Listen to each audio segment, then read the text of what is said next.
ऐसी सास किसी को ना मिले। मेरी शादी को 2 साल हो गए, मगर इन 2 सालों में सुख की सांस नहीं ली है। इसकी ज़िम्मेदार मेरी सास है। जब से मेरी शादी हुई है तब से मेरी ज़िंदगी बर्बाद है। सास मुझे घर का कोई काम काज करने को नहीं देती। जब भी कोई काम करती हूँ तो एक ही जवाब मिलता है, बेटी बेटी बनाकर लाएँ, नौकरानी नहीं। कहती हैं कि तुम कमरे में जाकर आराम करो। मैं तंग आ गई हूँ सारे दिन बिना काम करे। अब कल की ही बात ले लो।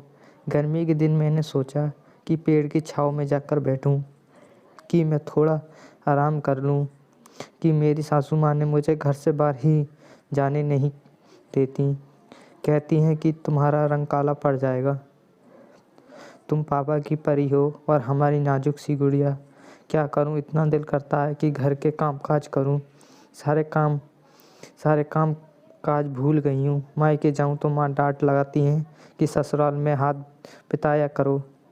कल ही मैंने अपनी सासू माँ से कहा कि मुझे किचन में काम करने दें, तो मुझे उन्होंने पार्लर भेज दिया। कहने लगी कि तुम अपना लुक संभाल लो, घर के काम काज के लिए तुम्हारी नंदें हैं। अब तो तीनों टाइम खाना कमरे में ही मिल जाता है और चाय भी। पति से शिकायत की। पति कहने लगे कि मैं इस मामले में तुम्हारी कोई मदद नहीं कर सकता। मैं माँ से बात नहीं कर सकता, तो मैं सर्व करना होगा। सासू माँ ने मेरी पति से कह रहे थे कि तुम अपनी पत्नी को कहीं ठंडी जगह घुमाने ले जाओ, कि यहाँ गर्मी बहुत पड़ रही है। मैं तंग आ गई हूँ इन सब चीज़ों से। आप ही बताओ अब मैं क्या करूँ। मेरा दिल रोने को बहुत करता है। अब बताओ मैं क्या करूँ। दोस्तों, इस वीडियो को सुनकर आपकी क्या राय है कमेंट में ज़रूर बताना। Thank you so much.